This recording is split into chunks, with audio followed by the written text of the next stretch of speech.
My dad worked as a carpenter in Chicago on the World's Fair buildings. He worked for $1 a day. And out of that, he and my mother saved enough money to go in business. Eventually, he ended up in Chicago as a contractor. My mother drew the plans. My dad would build the houses, and he was doing that when I was born. December 5th, 1901. But my dad made some money as a contractor, and he wanted to get back to the farm. They finally ended up buying this farm in Marceline, Missouri. I had two pals. One of them was Grandpa Taylor, who was a Civil War veteran. And another one was a retired doctor by the name of Doc Sherwood. And Doc had this beautiful stallion, Rupert. Doc had me come over one time and brought my crayons and my big cheap tablet, and I was going to draw a picture of Rupert for him. He was going to give me a nickel or something. But this day, I've never seen Rupert so restless. And I was trying to draw him, and I'd get one stick down for a leg, and then Rupert would turn around. Then I'd have, from a profile, I'd move around the front view, and Doc couldn't hold Rupert still. So it turned out to be quite a mess, but he liked it. Things got pretty tough on the farm. My dad had a sickness, and they decided to sell the farm. But then he had to auction all the stock and things.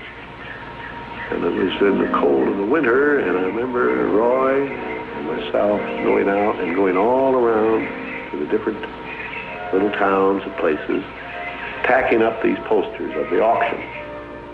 So they sold out, took the money, and they went to Kansas City. My dad bought this Kansas City Star route. You know, Star route was quite a thing. They gave me a small route. Oh, I must have had 50 customers. I was about 9 or 10 when I started that. In the winter, we'd go out at 3:30 in the morning right after a blizzard, or in a blizzard, or in pouring rain. It didn't matter. I did that for 6 years. It was tough. In 1917, I moved to Chicago, and I didn't move.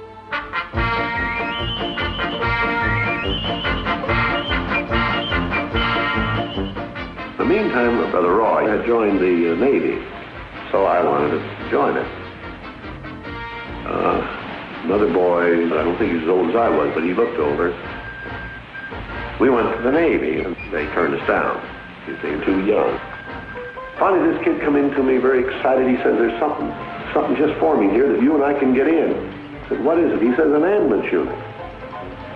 So we went down and signed up. And we were on our way to France. And we became replacements. I was assigned to evacuation hospital number 5 in Paris. I had my drawing board right by my bunk. So I started painting pictures all over my truck. The doughboy I used in a lot of these cartoons, this doughboy with this beaming face. I was in Paris 3rd of September, and Pershing pulled out. The whole headquarters company left. All the guys I knew had gone. Paris, which had been this exciting thing with all these soldiers and things, suddenly there wasn't a soldier to be seen. And I suddenly became very lonesome. So then I went in and put a request in to be discharged. And I left shortly after that to come home. So I hit Chicago. That's where my parents were living.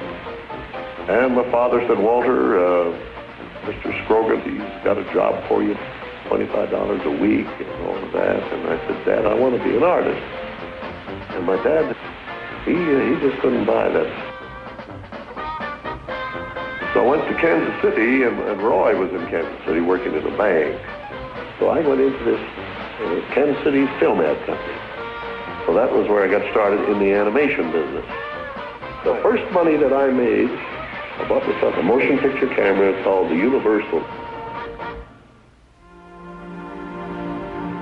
But I wanted to experiment making the theatrical cartoons. So I started experimenting. at night, and I worked on a little idea that I had that I wanted to sell to the Newman Theater, a chain of about 3 theaters. So I called the things Newman Laughograms. Well, I was desperately trying to get something that would get a hold, could catch on. So I was thinking if I had something with a novel twist, I might crack the market. They had the cartoons working with the humans.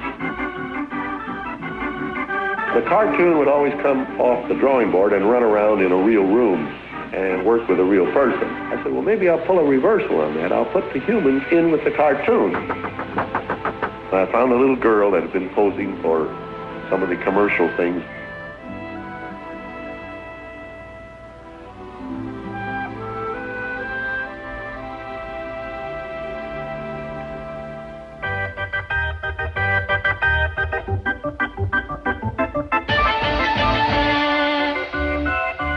But I still couldn't get anywhere with it, and the company began to collapse. There was no money coming in, so there was nothing left but to go into bankruptcy. I'd failed.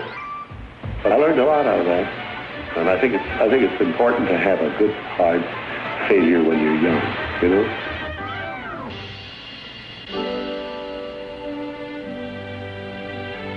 And it was a big day, the day I got on that California Limited and came to Hollywood. It was in July, I think, 1923.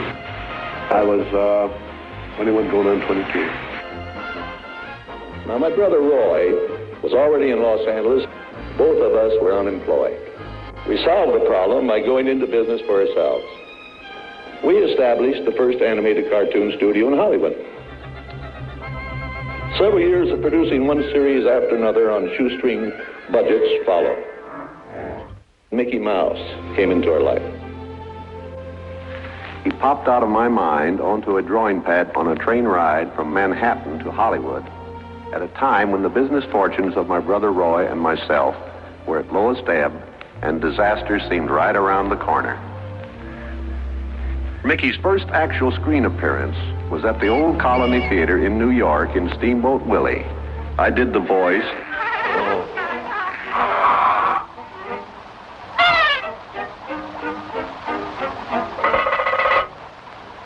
Mickey was the first cartoon character to stress personality. I thought of him from the first as a distinct individual, not just a cartoon type or symbol going through comedy routines. Mickey was simply a little personality assigned to the purposes of laughter.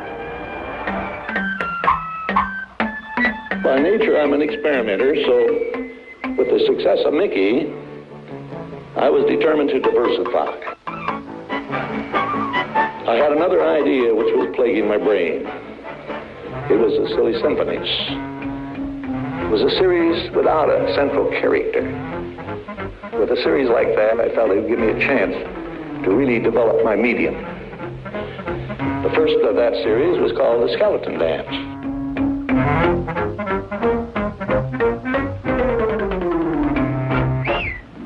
Technicolor about that time came out with their 3-color process. I was very excited about it. I had a picture in work called Flowers and Trees. I had finished about half of it in black and white. But I just felt that this color would do so much for the cartoon medium that it was worth doing the picture over.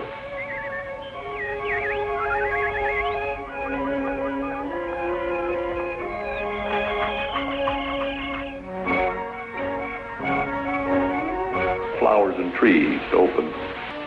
And fortunately for me, it did hit. The Three Little Pigs followed sometime in early '33. And we got a very warm reception from the audience. All the little pigs seemed to register with them. And it was the thing we'd been working for a long time. Personality out of the character. Individual personality.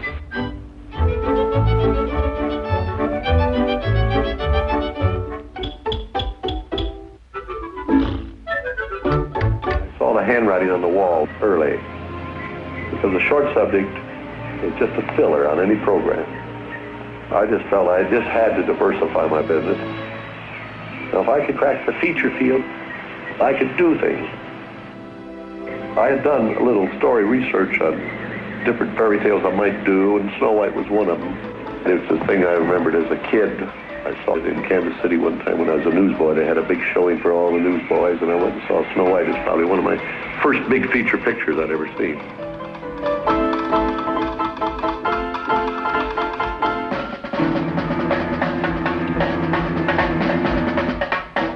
But anyway, to me, I thought it was a perfect story.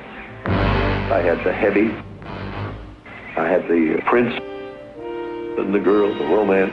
I had the sympathetic dwarfs and things. I wanted to, no doubt about the personality, so I sort of picked a name to fit the personality. So when I had bashful, he was bashful. I had happy, he was happy. I had dopey, he was dopey. I got voices for everybody. Look, the floor, it's been swept. But we couldn't find a voice for dopey. So we said, well, let's let him be mute, you see. We just won't give him a voice. That'll make him different.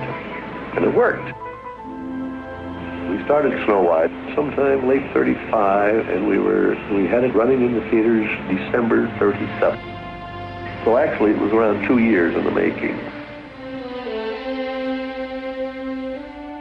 With the profits of Snow White, I built a studio. The studio ended up costing us around $3 million. By 1940-something, we owed the bank $4.5 million. But I had all these pictures in work. Pinocchio, Bambi, Fantasia. I had Fantasia set for a widescreen. I had dimensional sound. To get that widescreen, I had the projector running sideways. But I didn't get to building my cameras or my projectors because the money problem came in.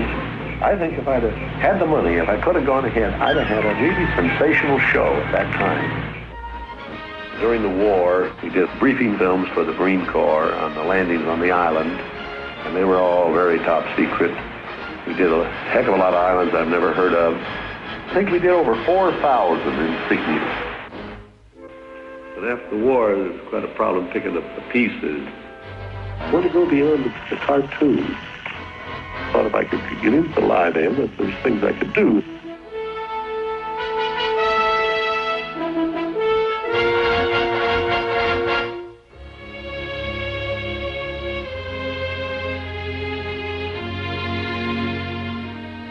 I wanted to see if I couldn't do something in an educational way. So I sent this crew to Alaska. And I got a group of educators together. We discussed what we might do. And out of it, I came up with this. It can be educational, but don't label it as such. So I took the film that I'd shot about the seals on this island and made it as an entertainment package. I coined this title, True to Life Adventure.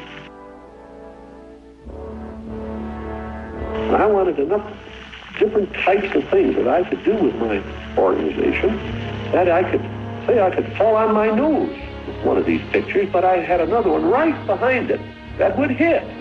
So then I started out, and the first one I think I did there was Cinderella.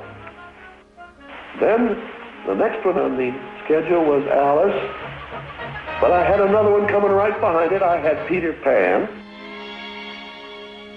Cinderella hit, made a lot of money.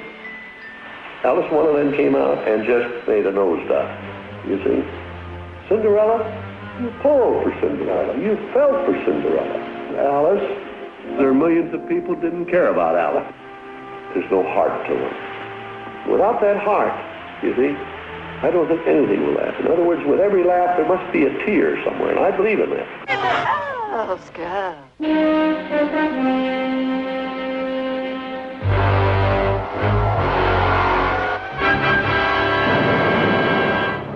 After a long concentration on live action and cartoon films, we decided to try something that would employ about every trick we had learned in the making of films.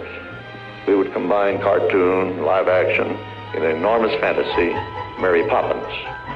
And what a far cry that was from Snow White. As the original Mary Poppins budget of $5 million continued to grow, I never saw a sad face around the studio. This made me nervous. I knew the picture would have to gross $10 million for us to break even. But still, there was no negative head shaking, no prophets of doom. Even my brother Roy was happy. He didn't even ask me to show the thing to a banker before it was finished. Then the horrible thought struck me. Suppose the staff had finally conceded that I knew what I was doing. When Mary owns your hand, you feel so grand. Your heart starts beating like a big brass band. Television was the start of Disneyland. The idea for a Disneyland lay dormant all those years. It came along when I was taking my kids around to these kiddie parks, and I'd take them around. We used to go out on every Saturday and Sunday. We went everywhere, zoos and parks, little parks for them and things. And while they were on the merry-go-round riding 40 times or something, you know, I'd be sitting there trying to figure what she could do. And when I built the studio, I thought, well, gee, we ought to have really a three-dimensional thing that people could actually come and visit. So every time I get thinking of television, I would think of this park. And I knew that if I did anything like the park, I had to have some kind of a medium like television to let the people know about it. So I said, well, here's the way I'll get my park going. So I just sort of insisted that my Disneyland park be a part of my television. Well, so I have Adventureland, Tomorrowland, Frontierland. It brings in the things that I want to do, that I'm interested in. I'm interested in fantasy. I'm interested in the world tomorrow, which is vital to us. In the park, I want to get exhibits and things that do the same thing, but they're three-dimensional things. Frontierland, I've always been interested in the past and history, and I think it's vital. I think that in this world we're living in today, in this new era that we're going in, we can't forget the things that happened, such as, the Founding Fathers and that Constitution, which is such a vital thing to what we're doing today. Well, that's what I believe in there, you see. Art means a lot to me in that something will never be finished, something that I can keep developing and adding to. Not only can I add things, but even the trees will keep growing. The thing will get more beautiful every year. Now, I want to share with you some of our ideas, some of the philosophy for Disney World. I've always said there will never be another Disneyland, and I think it's going to work out that way, so that there is a distinction between Disneyland in California and whatever Disney does in Florida. Here in Florida, we have something special we never enjoyed at Disneyland, the blessing of size. There's enough land to hold all the ideas and plans we can possibly imagine. It will be a community of tomorrow that will never be completed. But the most exciting and the most important part of our Florida project, in fact, the heart of everything we'll be doing in Disney World, will be our experimental prototype city of tomorrow. It will never cease to be a living blueprint of the future, where people actually live a life they can't find anywhere else in the world. You know, I was stumped one day when a little boy asked, "Do you draw Mickey Mouse?" And I had to admit I do not draw anymore. Well, then you think of all the jokes and ideas. No, I said, I don't do that. Finally, he looked at me and said, "Mr. Disney, just what do you do?" Well, I said, sometimes I think of myself as a little bee. I go from one area of the studio to another and gather pollen and sort of stimulate everybody. I guess that's the job I do. Well, after 40 some odd years in the business, my greatest reward, I think, is that I've been able to build this wonderful organization. Also to have the public appreciate and accept what I've done all these years. That is a great reward. but all individuals are different. Some of us just wouldn't be satisfied with just carrying out a routine job and being happy. Yet I envy those people. I had a brother who I really envied because he was a mailman. But he was the one that had all the fun. He had himself a trailer, and he used to go out and go fishing, and he didn't worry about payrolls and stories and picture grosses or anything. And he was the happy one. I always said he's the smart Disney.